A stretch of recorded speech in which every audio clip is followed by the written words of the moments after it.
For breaking news, go to itiskitimes.co.za.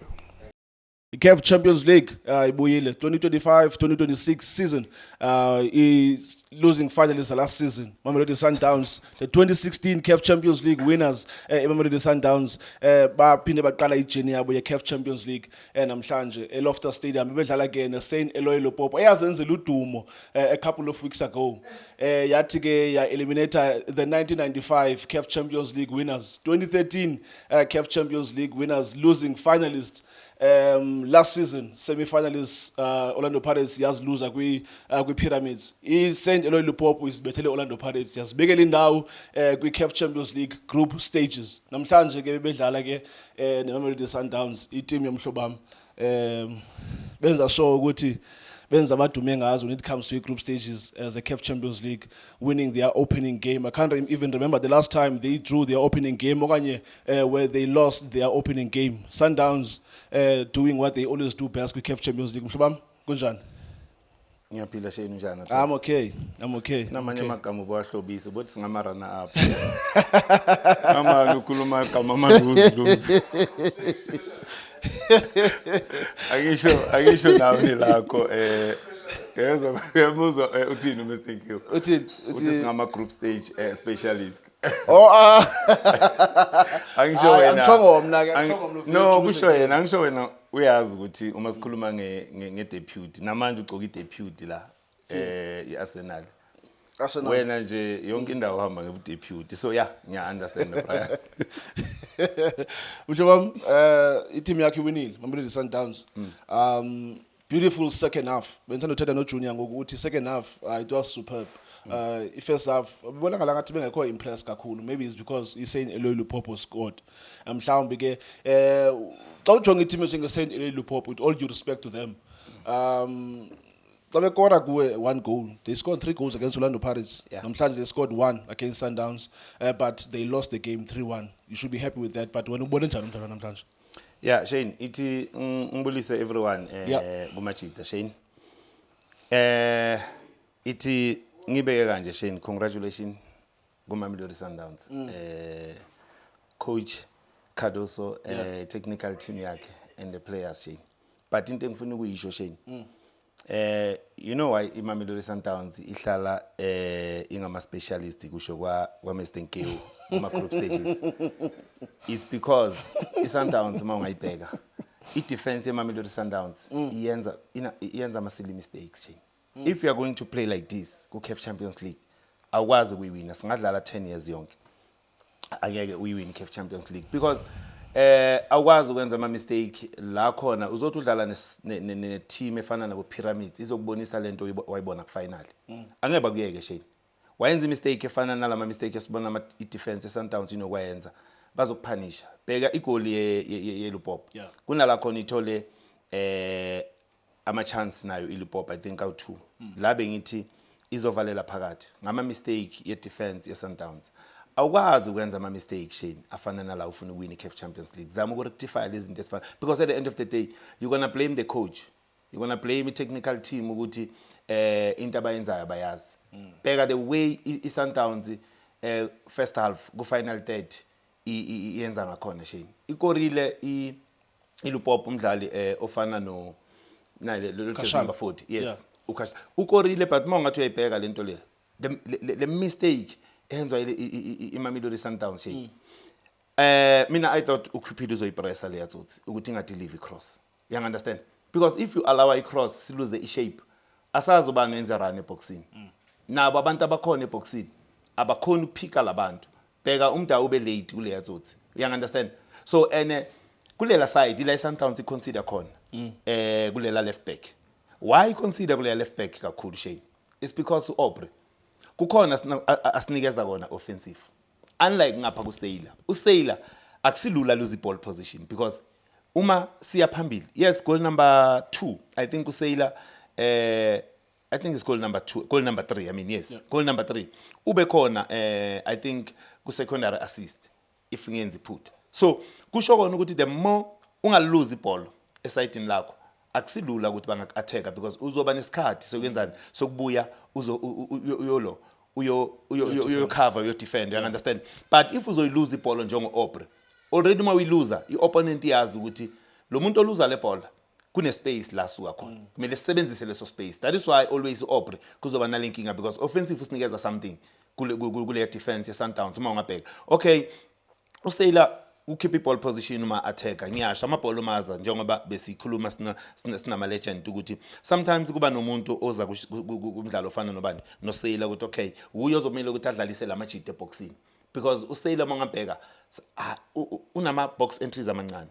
Uma ungayibheka ama crosses wakaSailor amancane, most of the time uSailor umafika uyabuya ufuna abajoin abadlali beza abo Allende beze abadlali abafana nabo beze bazo receiver le bhola. So mina ngiyacabanga Shane ukuthi first half abadlali beSundowns yibo abenze ukuthi ilulo ibuye izo equalizer because you can't Shane uluza uwina nga 1-0 ungafuni ukushaya igoli lesi2.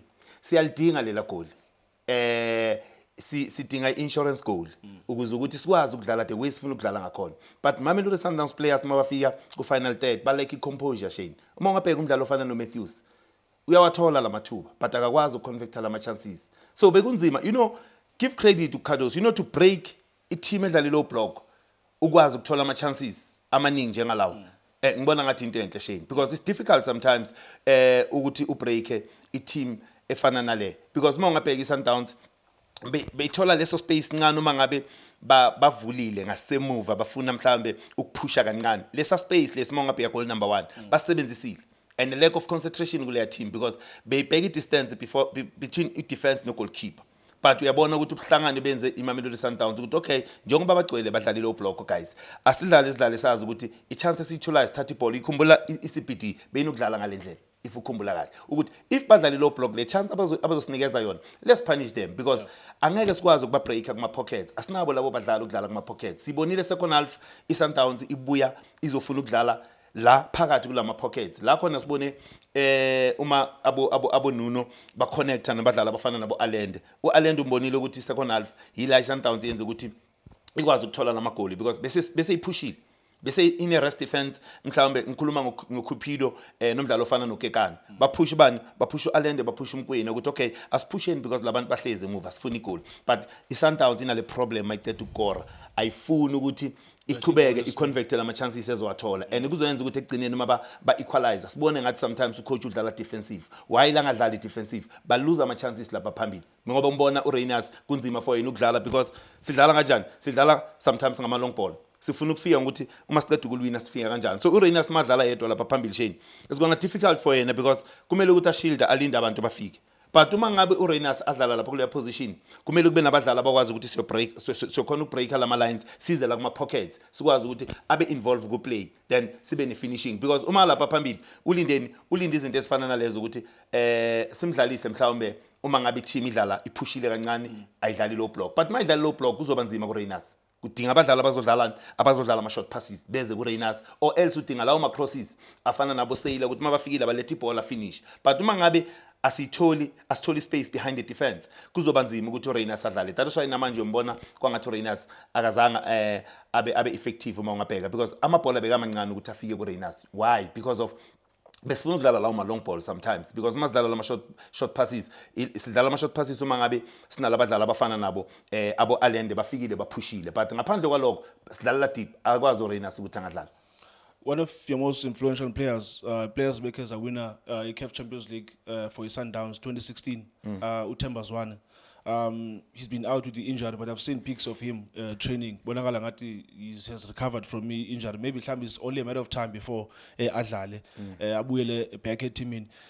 Do you think uzobaleka kangakanani for Sundowns going forward and nizamdinga kangakanani na la creativity kaThemba Zwane this season kwi Champions League? Uzobabaleka kakhulu Shane. Sayidinga number 10 ezokwazi ukudlala ama short passes. Siyamdinga umuntu ozokwazi ozoba creativity la eboxini because manje uma ungathi uyabheka yes siyakwazi ukudlala lapho but most of the time sifuna ukudlala ngabadlali abafana nabo Sales abafana nabo Nuno sifuna ukudlala ama long ball most of the time but ukhumbule ukuthi umshishi ufuna ukubreaka la kuma pockets so sizomdinga at least asinikeze something uma ngabe sifuna iplan B njengamanje uma ungathi uyibheka le second half esidlalile sizama ukuthi sikwazi nokuthi sidlale la kuma pockets so that sithole lawo ama goal so ngiyacabanga ukuthi umdlalo ofana nomshishi uzosinceda kakhulu njengoba ubonile kubuye abadlali abafana nabo Blesser Shane yabona mina ngifuna ukutshela yabona uBless mazoba khona la kule squad seSundowns kuningi Shane esazokubona uBlesser he understand indlela iSundowns idlala ngakhona